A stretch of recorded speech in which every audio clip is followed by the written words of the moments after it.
que aqueles que vão chegando a casa.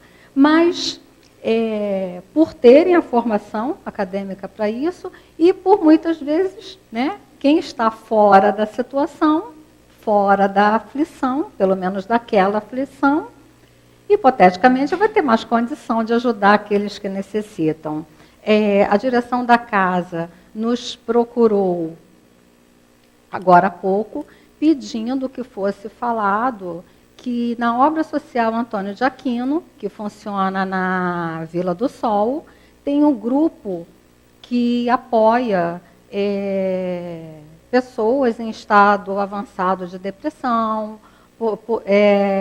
e direcionam aqueles que estão com sofrimento muito intenso, com dores na alma, que são as piores dores, né? A espiritualidade deixa muito claro, e aqueles que sentem que estão com a alma doente, sabem exatamente o que é isso. Então, tem um grupo na obra social Antônio de Aquino, grávida, sigla, GR, né? Enfim, se formos ler, é grávida. Eu estranhei também o nome. Grávida. Ok, gente. Então, a casa tem essa preocupação, tá? Obra social Antônio de Aquino. E o que eu gostaria de falar também? Aqueles, eu não sei se tem alguém aqui pela primeira vez, estudar doutrina espírita é prazeroso. Algumas pessoas que ainda não estão acostumadas, né, com o estudo da doutrina, podem até achar complexo. Mas à medida que nós vamos estudando mais, vamos nos aprofundando mais, porque por mais cético que a pessoa seja, vai chegar um momento que a pessoa vai dizer assim, puxa, não é que eles têm umas coisas que realmente vale a pena pesquisar. Porque estudar a doutrina espírita, com certeza, chegará um momento que o indivíduo vai ser remetido ao estudo da ciência. Não tem como estudar a doutrina espírita sem despertar para esse lado da ciência. Aqui mesmo na casa tem muitos grupos, a Dirce anunciou na abertura, o trabalho que a Ame Lagos faz aqui é todo primeiro domingo, né, Dirce? Então tem obra social, tem aqui, tem vários encontros, tem a AF. Então estudar doutrina espírita vale muito a pena. E depois que nós nos conscientizamos do quanto é bom para nós dificilmente iremos abandonar o estudo. Não precisamos nem nos tornarmos espíritas. A casa está aberta para quem se interessar em querer aprender. O tema de hoje, antes de comentarmos a mensagem do François de Geneve, nós gostaríamos de... Porque assim, quando nós olhamos para esse tema, que ficamos assustados, nós pensamos assim, primeira coisa que nos ocorreu, bom, já que você vai estudar, começa pesquisando qual a diferença entre tristeza, depressão e melancolia. Ficamos pensando, mas foi a primeira coisa que nos ocorreu. Por que melancolia? Porque hoje nós vamos estudar sobre a melancolia. Não é o mesmo que tristeza? E aí nós fomos buscar. Fomos no YouTube, ouvimos inúmeros psicólogos, psiquiatras, psicoterapeutas e a própria doutrina, mas daqui a pouquinho nós vamos chegar no que os espíritos nos falam. De início, nós podemos esclarecer que a tristeza, ela é absolutamente normal. Ninguém é feliz, alegre o tempo todo, né? Em algum momento nós ficaremos tristes. Todos nós. Todos. Às vezes pode até não ser por um acontecimento diretamente relacionado a gente, a nós. Mas quem não se sente triste ao ver esse tanto de notícia difícil que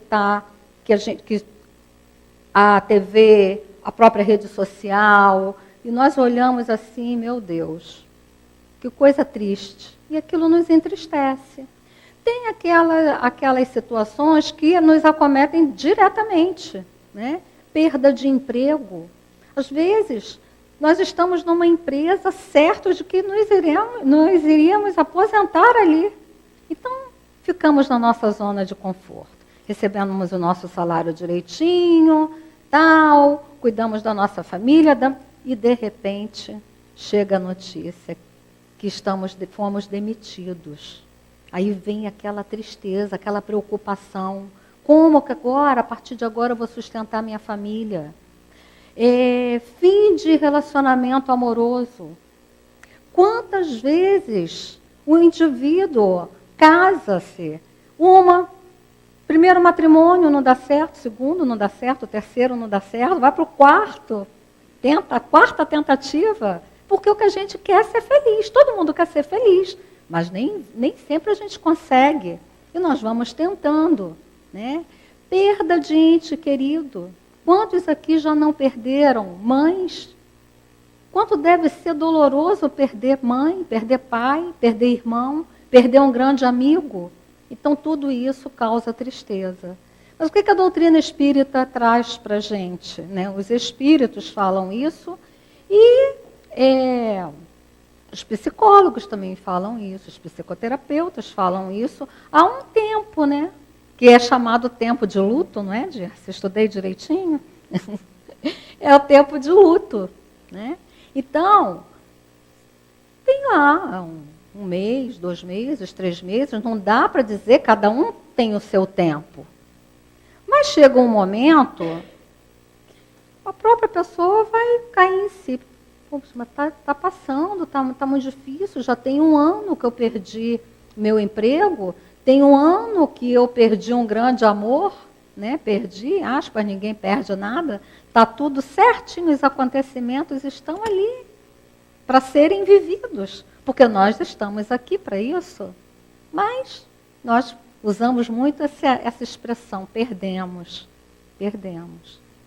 E aí tem o tempo de luto, né? Esse tempo de luto, se ele está extrapolando naquilo que se poderia considerar normal, que quando se envolve sentimentos, por isso que eu falei, misericórdia abordar esse tema. É complexo, porque quem pode dizer o tempo do outro? Então, há a necessidade de cada um analisar-se a si próprio, né? Bom, não, acho que está um pouco demais. Porque uma tristeza, um tempo de luto que se estende, ele leva o indivíduo à depressão. E levando o indivíduo à depressão, aí vamos dar só uma pincelada, tá, gente? Para chegar na doutrina. Levando o indivíduo à depressão, existem vários tipos de depressão. Existe a depressão leve, a moderada, a depressão avançada.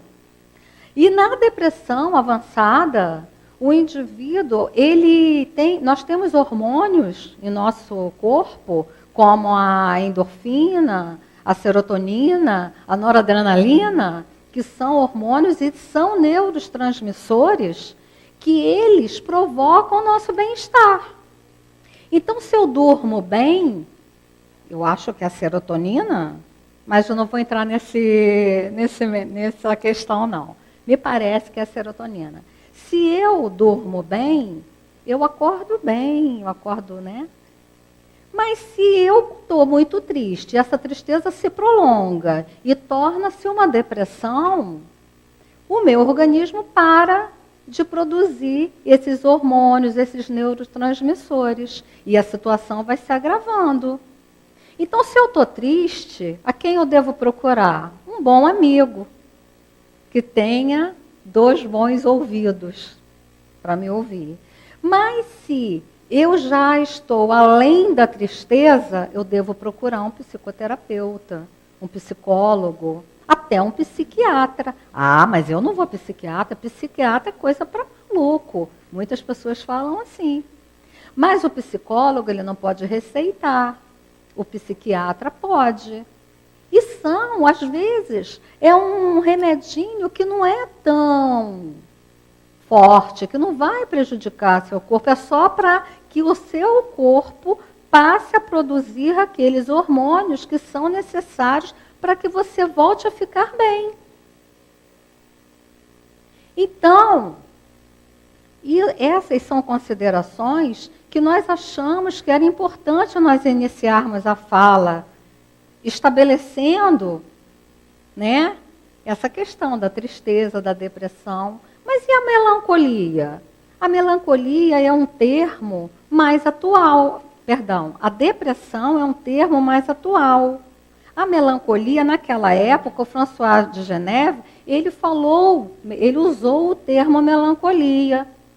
Às vezes, quando a gente está pesquisando, a gente vê que a melancolia pode ser um estado que fica ali permanente, seria mais permanente que a depressão, porque o indivíduo, ele parece permanecer naquele estado por toda a encarnação. Daqui a pouco nós vamos falar sobre isso. Nós trouxemos um exemplo que nós achamos muito interessante, pesquisando no YouTube, uma entrevista que o grande escritor e poeta José Saramago, numa ocasião, deu a Marília Gabriela. Marília Gabriela ficou muito conhecida por fazer entrevistas muito interessantes com personalidades. E essa eu achei particularmente interessante, porque ela pergunta ao José Saramago, esse literário, ele foi Nobel, me parece que em 2000, em 98 ele foi Nobel em literatura, esse escritor português. E ela pergunta para ele sobre os sentimentos dele. E os sentimentos, seus sentimentos? A quantas andas suas alegrias, suas tristezas? E ele falou assim para ela, eu vou falar exatamente, eu tive o cuidado de trazer exatamente como que o José Saramago respondeu essa pergunta a Marília Gabriela. Olha que interessante. Ele falou assim, tenho meus medos, sempre uma alegria contida. Desde muito garoto, tinha essa coisa estranhíssima. Não consigo explicar. Entristecer em meio a uma festa, precisava me retirar. Como se reconhecesse a minha própria incapacidade de estar ali compartilhando aquele momento. Sei interagir, se defende ele, eu sei interagir. Mas, no fundo, mesmo interagindo, continuo em silêncio. É uma característica minha, não sou triste, mas sou melancólico, diz Saramago. Enfim, a gente não sabe por que é como é. Totalmente, tudo que eu precisava para trazer esse tema hoje. A gente não sabe por que é como é. A gente não sabe por que é como é, mas a gente precisa saber. Porque nós viemos aqui para isso. E a gente só vai descobrir por que é como é quando nós tivermos a coragem de nos olharmos todos os dias diante do espelho e perguntar, quem é você? E ter a coragem de ouvir a resposta. Porque a doutrina espírita é isso. É filosofia existencialista. A gente quer saber quem a gente é. O José Saramago, ele era ateu. Ele era ateu. Olha que curioso. Mas um ateu que teve muitas questões com a igreja. José Saramago, ele era um crítico, quanto mais, da igreja. Criticou o Papa Bento XVI abertamente. Lançou um livro chamado O Evangelho segundo Jesus Cristo. Escreveu uma obra sobre Caim, mas sempre abordando o olhar crítico do ateu. Mas que estranho! Um Nobel em literatura, ateu, e que perdia tanto tempo escrevendo as coisas que ele achava acerca de Deus, por exemplo. Mas como que Deus pode permitir que o seu filho sofra daquele jeito? Que pai é esse que não faz nada pelo filho? Mas a gente não sabe que a gente, do jeito que a gente é porque é. Mas nós já estamos naquele momento certo de buscar essas respostas, fazendo perguntas. Não teve aí uma época que falava que as perguntas é que moviam o mundo? Então nós precisamos perguntar, nós precisamos questionar. Porque o mundo, ele está a sociedade está doente. Não é só a nossa sociedade, né? Não é pontual aqui no Brasil, não. O mundo está doente.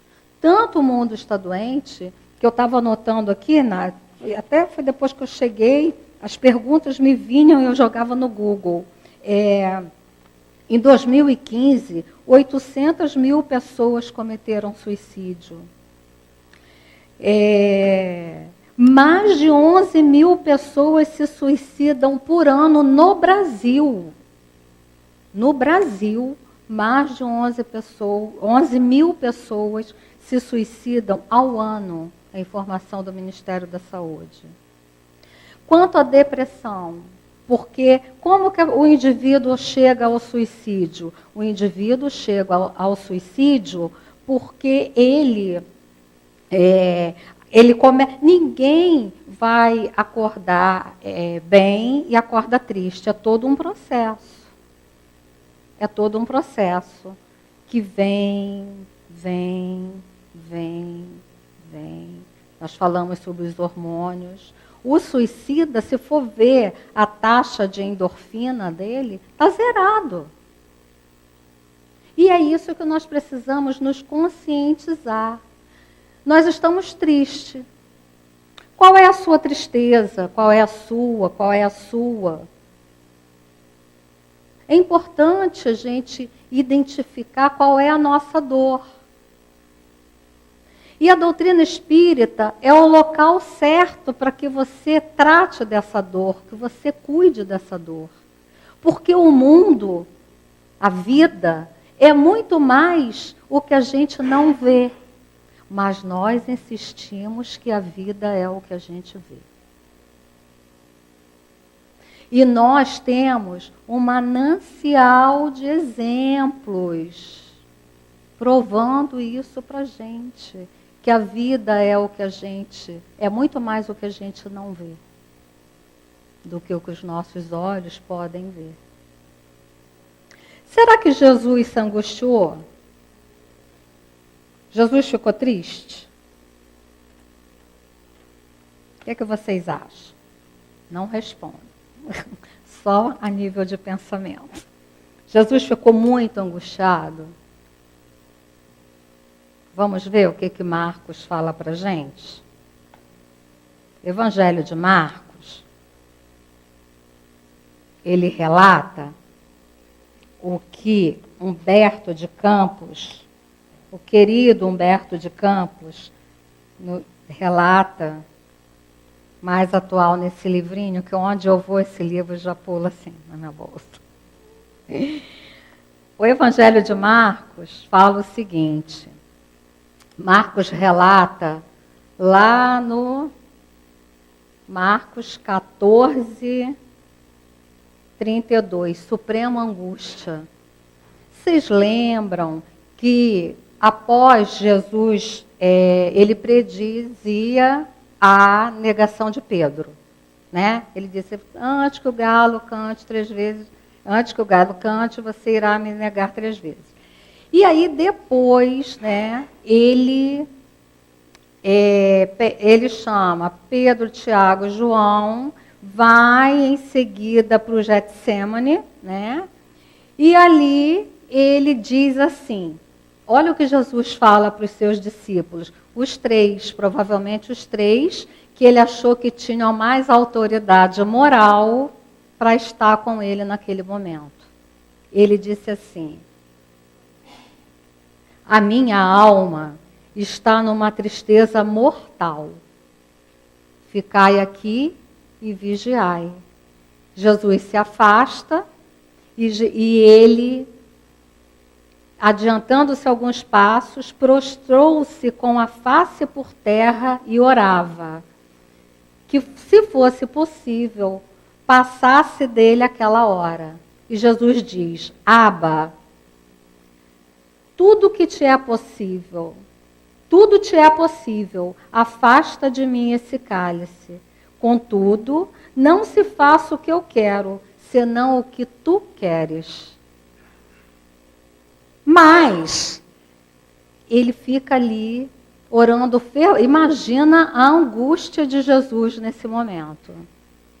Ele fica ali e ele depois, ele levanta e vai até Pedro, Tiago e João. Mas ao olhar para os seus discípulos, eles dormiam.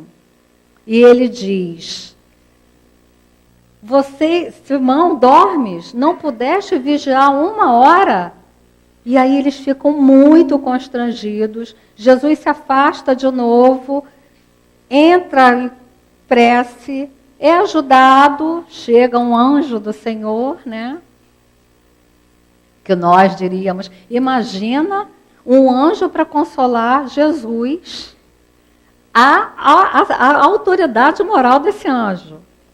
Consolar Jesus, que ele disse, a minha alma está numa tristeza mortal. Provavelmente, Jesus já sentia, antes da crucificação, todas aquelas dores, né?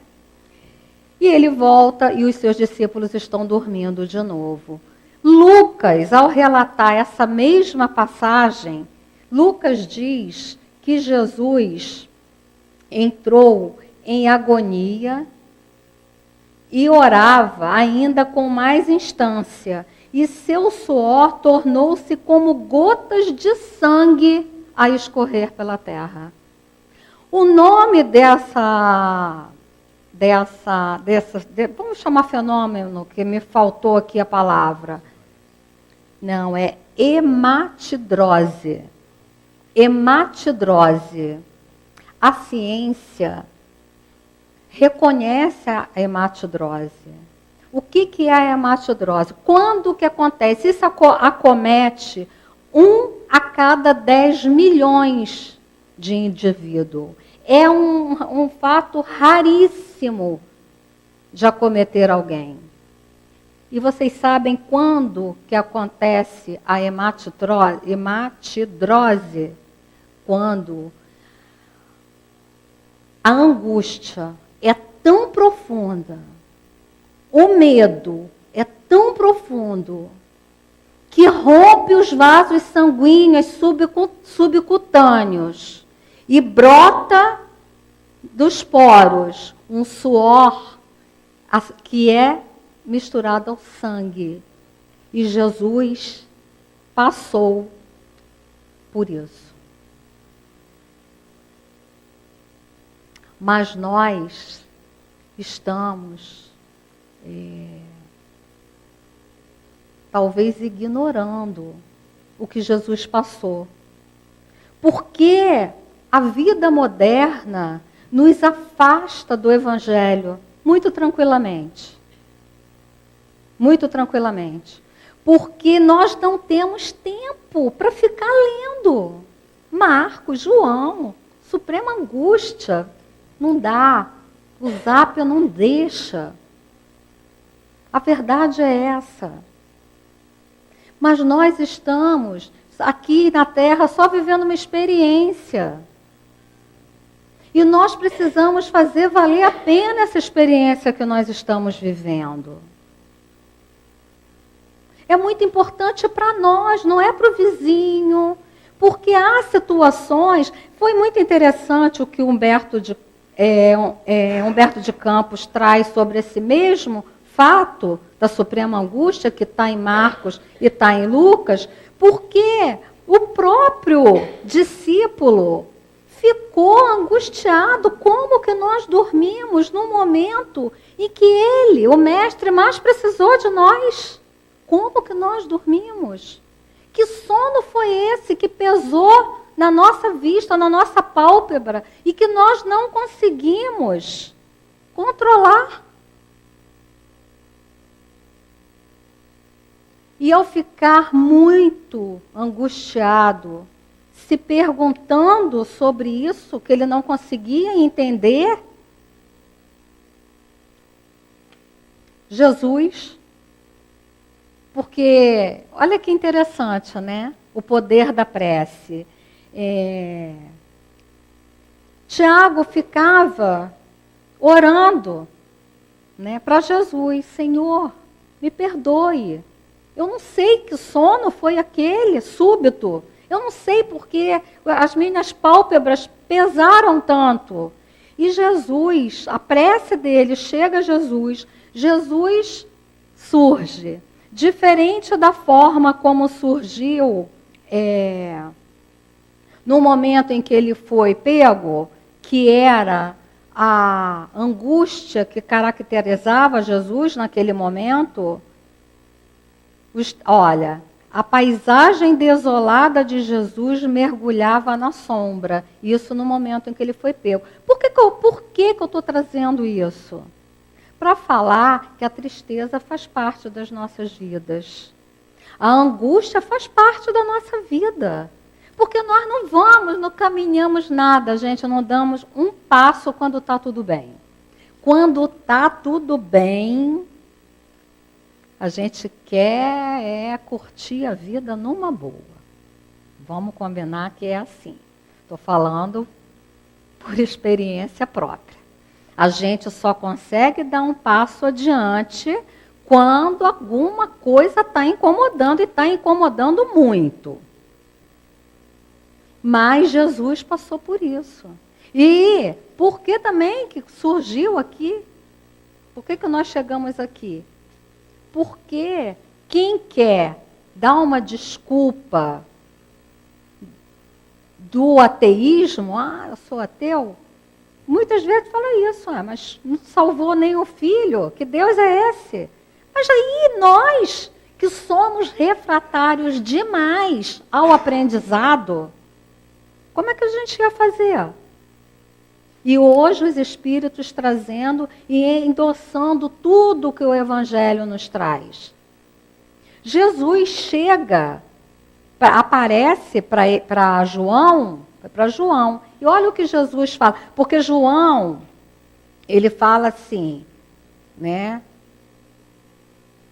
Ele fica naquela situação de não aceitar o fato do sono e começa a orar, e aí Jesus surge diante dele e fala assim: João, a minha solidão no horto é também um ensinamento do Evangelho e uma exemplificação. Ela significará, para quantos vierem em nossos passos, que cada espírito na terra tem que ascender sozinho. Isso quer dizer que, quando a gente tiver que aprender numa situação muito específica, sozinho, nós estaremos sozinhos. E nós só poderemos contar com Deus, com Jesus e com os nossos espíritos guias, porque encarnado não vai ter condição de nos ajudar. Não vai, gente. Não vai. Podem estar certos disso. E para isso, nós precisamos de uma palavrinha mínima, pequenininha. Uma coisa chamada fé. Nós vamos precisar de fé. Mas, se ela for do tamanho de um grão de mostarda, Jesus disse que já resolve. Então já facilita um pouco a nossa vida. Já facilita um pouco, né, Márcia? Se a gente tiver fé do tamanho de um grão de mostarda, nós já vamos ser muito ajudados. Então, o que nos falta? Ah, mas eu não tenho essa fé. Mas a fé, nós precisamos buscar. Nós não nascemos com fé, não. Nascemos com ela, não. A fé, nós precisamos investir nela. E como? Os mais racionais, que tem, alguns de nós somos bem racionais, né? Ah, por quê? Né? Aí porque é assim, porque é assado, porque é desse jeito, né? Alguns de nós somos bem racionais. Mas a doutrina espírita, ela responde quase tudo. A doutrina espírita, com certeza, ela vai atender às necessidades desse momento.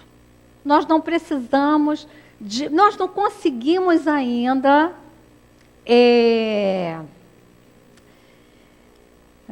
decifrar tudo que a doutrina espírita nos traz. Não conseguimos. Não conseguimos, porque é muita informação. É muita informação. Mas nós precisamos ter, assim, a simplicidade. Não é fácil, porque nós não somos tão simples, de admitir que com Jesus tudo fica mais fácil. E precisamos, quantas e quantas vezes nós saímos de situações delicadíssimas e depois que quando nós estamos, que o caldeirão está fervendo e que nós estamos com muita dificuldade, aí nós lembramos de Jesus, lembramos de Deus, lembramos, né, que aí a gente lembra espíritas principalmente, que a doutrina espírita diz que o homem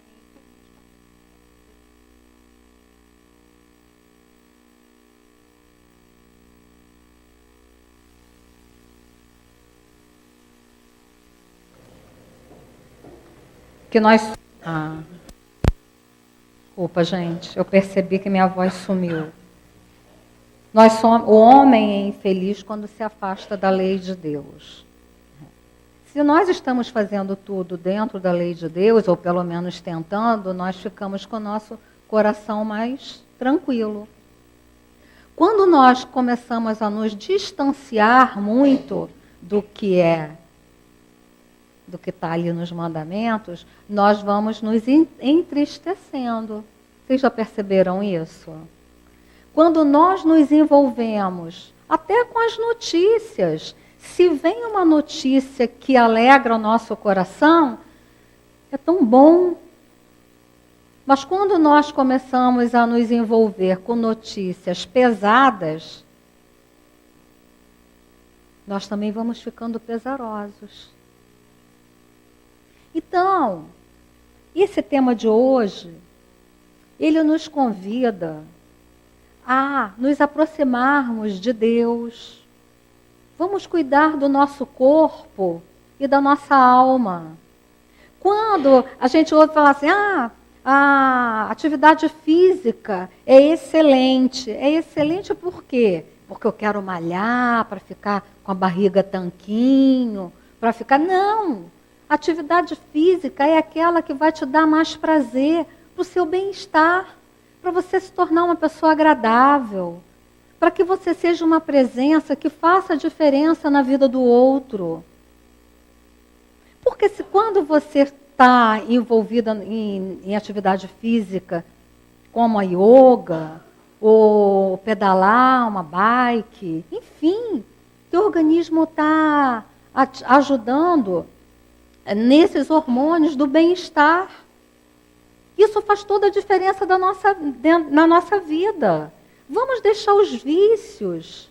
Por que isso? Todas as noites, quando nós saímos, deixamos o nosso corpinho lá em cima da nossa cama. Adivinha para onde é que a gente vai? Vai depender de nós. Porque o nosso guia, ele não é guia só nosso, não. Ele tem outros tutelados. Ele tem outros tutelados. Aí, digamos que ele tenha, vamos pôr aqui, 2 tutelados. Um está se esforçando para ser uma pessoa melhor. E o outro está curtindo a vida numa boa. Não está se tocando da tarefa dele aqui na Terra, que todos nós temos tarefa. Bastamos olhar para a nossa vida, para as nossas vidas, que nós vamos identificar qual é a minha tarefa.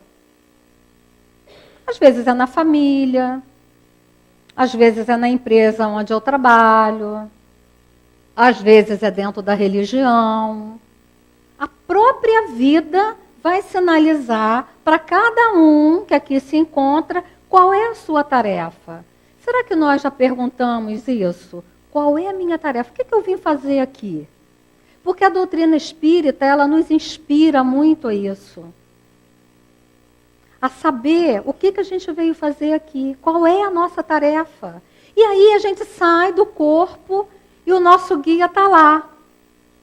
Porque tenhamos a certeza, gente, a vida aqui muitas vezes é difícil porque nós não encarnamos com a família espiritual, não. Nossa família espiritual fica lá. Nós aqui precisamos, nosso principal objetivo é nos transformarmos numa pessoa melhor e ampliar a nossa família espiritual. Quanto mais nós ampliarmos a nossa família espiritual, tudo vai fluir melhor, né? Quando eu precisar reencarnar de novo, vai ter um monte de gente querendo ser meu pai, minha mãe, porque eu fui uma pessoa legal. Eu fui ética, eu procurei ser leve na vida do outro. Tudo isso não é tarefa fácil, né? Não é tarefa fácil. Mas é totalmente possível. Achei muito linda essa passagem que está em Marcos e está em Lucas, quando fala dessa angústia do Cristo. Porque quantas vezes nós não temos, né, a humildade de mostrar para o outro que nós estamos angustiados, sim. Que está difícil pra caramba para a gente levar muitas situações. Não, né, porque a gente já é, né, autossuficiente, a gente já divulga a doutrina, ou a gente é chefe lá na empresa na qual a gente trabalha. Como que nós vamos demonstrar que nós não estamos bem? Mas ninguém é de ferro. E a vida atual está um desafio. Viver é uma arte, mas que precisa ser trabalhada. Igual o ourives quando vai burilando aquela pedra bruta até que se torna uma joia. É o nosso objetivo. Nós queremos muito nos transformar nessa joia.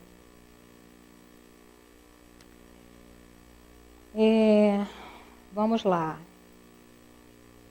Trazendo ainda, temos 10 minutos, um outro exemplo que nos veio à nossa lembrança é acerca do discípulo, do apóstolo Bartolomeu. Bartolomeu também era muito disciplinado, seguia a Jesus assim incondicionalmente. Mas ele era triste. Humberto de Campos relata isso também no Boa Nova, na lição chamada Bom Ânimo. Ele diz assim, Bartolomeu foi um dos discípulos mais dedicados ao Cristo. Mas ele diz, Bartolomeu era triste. E muitas vezes Jesus o surpreendia em meditações profundas e dolorosas. E um belo dia, na casa de Simão Pedro, enquanto eles estavam fazendo aquelas tarefas domésticas, né? Jesus aproxima-se de Bartolomeu e pergunta o porquê daquela tristeza, como se ele não soubesse, né? Jesus sabe de todas as nossas tristezas. Sabe, nos conhece pelo nome, sabe o nome de cada um de nós e sabe o que vai dentro do coração de cada um. Mas era a hora daquela conversa entre Bartolomeu e Jesus. E Bartolomeu fala para Jesus que a mensagem de Jesus tinha enchido o coração dele de esperança. Porque ele acreditava que o reino de Deus era algo maravilhoso e que ele queria muito conhecer esse reino, mas que ele estava ávido por conhecer o reino de Deus. Que ele não conseguia entender esse mundo que a gente vive. Isso naquela época. Imagina se Bartolomeu, o que ele iria falar para Jesus hoje? Ele não conseguia. E Jesus fala, mas para conhecer o reino de Deus, você precisa passar por todas essas situações que você está achando insuportável. E Bartolomeu fica muito desconcertado quando Jesus fala isso para ele, porque ele achou que para conhecer o reino de Deus, bastava seguir Jesus. E Jesus disse, não, você tem que vencer o mundo, como eu venci. É aqui que você vai dar esse passo adiante. E aí Jesus começa a falar sobre o Evangelho. Prega a boa nova para Bartolomeu. E Bartolomeu fala, mas Senhor, será que o Evangelho exige de nós tanto esforço assim? Ele, não, Bartolomeu. O Evangelho não exige esforço de ninguém. O Evangelho existe somente a transformação. É uma bela lição, não é? Nessa noite que a gente está querendo deixar essa melancolia para trás. É uma bela de uma lição. Nós precisamos, primeiro, buscar esse avanço, essa melhoria moral. Porque são as questões morais que mais nos derrubam. O que mais nos derrubam são as questões morais. Que bom se a gente puder acreditar nisso, acreditar na mensagem que os Espíritos nos trazem. Esse Espírito, o François de Geneve, foi tão interessante, tanto o François de Geneve, quanto a Joana de Ângeles, e quanto Baltazar, que tem uma página no livro, Pela Graça Infinita de Deus, intitulada Melancolia, eles dizem que essa tristeza profunda que alguns sentem, eles abordam essa parte. A Joana, ela fala sobre essa vontade, essa melancolia. Por exemplo, o José Saramago, ele disse que não sabia de onde vinha essa tristeza. Né? Então, o que a gente já pensa? Ele desdobrava, mas ele era ateu. Então, ele desdobrava, encontrava lá com os guias dele e voltava assim, puxa, minha família espiritual ficou lá, né? Que saudade, que vontade de não vir para cá, não. Meus afetos, meus queridos estão tudo lá.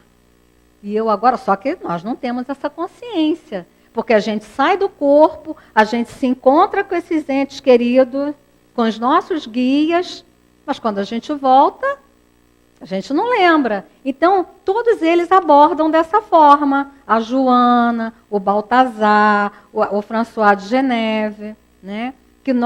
Mas, se nós estamos aqui, não adianta a gente ficar, por exemplo, com essa melancolia de que alguma coisa não está bem. e eu sinto aquela vontadezinha assim de estar em outro local. Porque eu não estou conseguindo me identificar com ninguém aqui.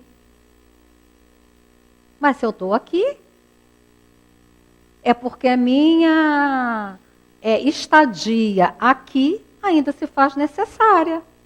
Porque nós cremos ou não cremos que somos filhos de Deus? É uma questão, gente, de crer ou não crer. Porque quando nós procuramos uma casa espírita, nós adentramos e nós ficamos acompanhando esses ensinamentos que a doutrina espírita nos traz, é claro que nós estamos partindo do princípio, nós estamos considerando que Deus é o princípio de todas as coisas. Que Ele é soberanamente justo e bom. E que se eu estou aflito, essa aflição tem uma causa. E se Deus é justo, essa causa é justa. Ponto. É assim. A partir do momento que nós introspectarmos isso, nós vamos automaticamente ganharmos força para ficarmos bem. Mesmo quando a vida nos chicotear. É fato. É fato. Nenhum desses espíritos que trouxeram essas mensagens e trazem, não só essa, como muitas outras, não tiveram vida fácil. Semana passada, nós estivemos abordando o tema anterior a esse, a verdadeira desgraça, e quando fomos pesquisar a vida de Delphine de Girardin, que é o espírito que traz a mensagem, eu disse, meu Deus, que tema pesado esse. Eu fui privilegiada, né? Que eu falei sobre a verdadeira desgraça semana passada, e hoje estamos aqui falando sobre a melancolia. Gente, que temas são esses? Muito forte. Eu ainda não tinha abordado esses temas. E quando fomos pesquisar a vida de Delphine de Girardin, nós entendemos tudo. Está explicado por que ela colocou dessa maneira. Então, gente, vale a pena. Porque tudo com luta é muito melhor. É muito maravilhoso nós termos a fé em Deus, olharmos para trás e ver que foi com Deus. Foi dentro daquilo que a gente se esforça, que a gente aprende aqui. A literatura espírita é ampla, é nesse esforço, cada um do seu jeitinho, porque não é receita de bolo.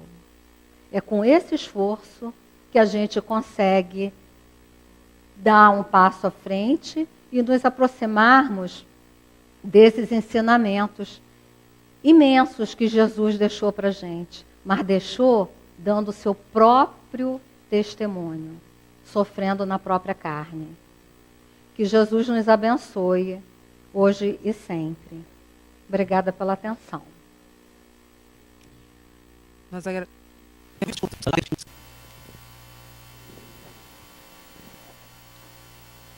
Jesus Cristo traga a segurança e paz a todos os corações dos irmãos presentes.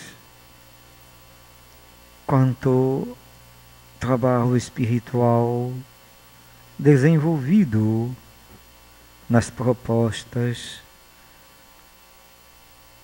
de informação com a doutrina espírita para os dois planos da vida, na relação que deve se ter no entendimento de progresso que todos os espíritos estão fazendo.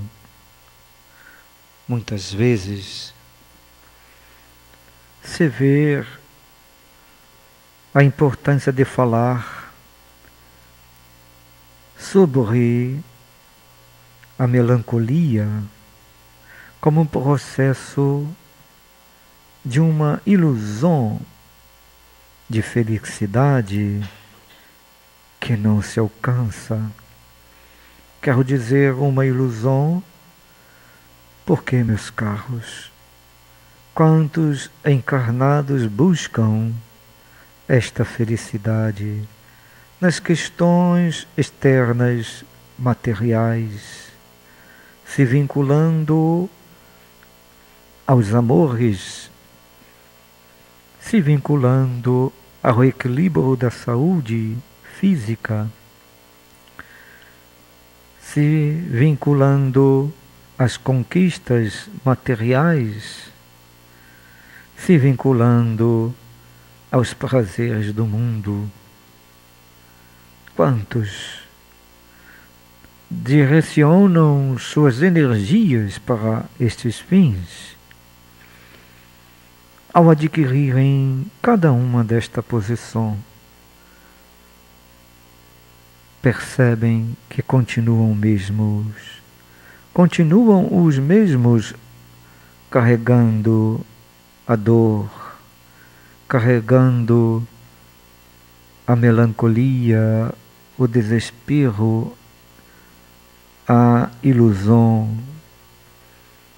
E é nesta hora, caros irmãos, que espíritos desencarnados aproveitam para levar o pensamento daqueles que projetam assim, nesta exaltação pelas questões materiais, levar o pensamento a eles de que nada disto serve. Os guias espirituais amparam, protegem, lançando pensamentos de reequilíbrio e de ligação com algo mais elevado para os seus tutelados, para os encarnados. Mas como eles estarão ouvindo se procuram esta felicidade no que é material?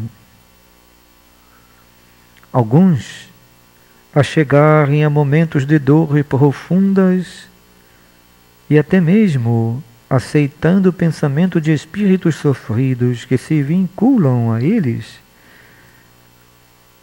porque esses espíritos sofridos, vendo-os, achando-os felizes nas questões materiais, os espíritos em sofrimento passam assim o sentimento de egoísmo, o sentimento de ciúme pelo que eles estão conquistando de material, e que esses espíritos em sofrimentos não podem mais viver.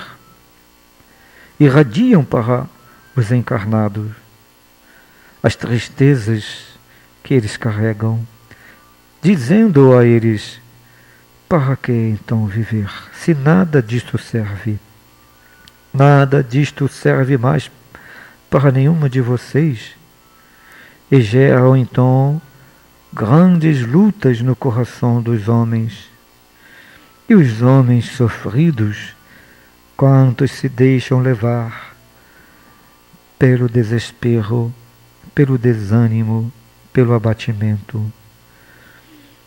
Nesta hora, seus guias o que fazem, do que retirando-os do corpo físico na hora do sono físico, auxilia-os com todo o impulso no momento em que eles pedem ajuda a Deus.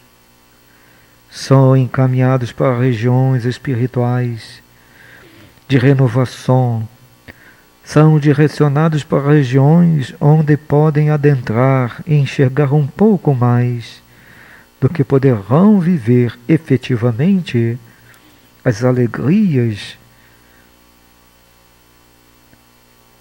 onde a felicidade está no coração.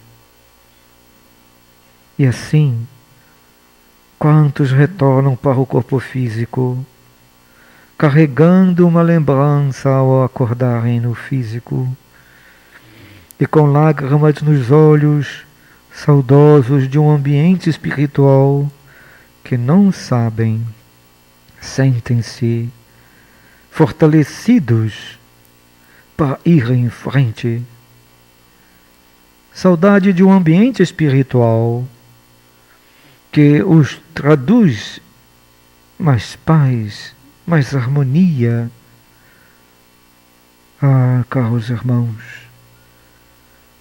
quantas vezes alguns encarnados, em vez de se posicionarem para estarem firmes diante as provas, diante as lutas que enfrentam na vida para o progresso, na transformação íntima, se sentem enfraquecidos para enfrentá-los e vencê-los. E novamente abate a melancolia. Para o espírita, não há momento assim. Para o espírita, não há momento mais de ilusão. Para o espírita, não há momento mais de existência e desânimo. Porque o espírita aprende e sabe amar aqueles que lhes insuflam pensamentos de desistência. O espírito está ciente do progresso que deve fazer nas provas, nos obstáculos à frente, e se sente confiante, porque cada vez mais, retirado do corpo para regiões espirituais de elevação, o espírita não se deixa retornar com melancolia, mas sim, caros irmãos, com esperança, com vistas de uma região de paz e segurança que os seus guias espirituais estão lhes mostrando, para que permaneçam na encarnação, trabalhando no bem, na transformação íntima e na proposta de socorrer uns aos outros, à família e aos deveres de que são impostos de progresso na sociedade. Que a casa espírita seja, caras filhas, este ambiente de renovação a todas vocês, junto com seus guias, nas propostas do bem que Jesus Cristo nos ensinou, fortalecendo a paz aos vossos corações, com coragem, ânimo e determinação no progresso espiritual. O abraço do irmão a todos os irmãos presentes, com votos de segurança e paz, de retorno aos vossos lares. Muita paz, caros irmãos. Muita paz.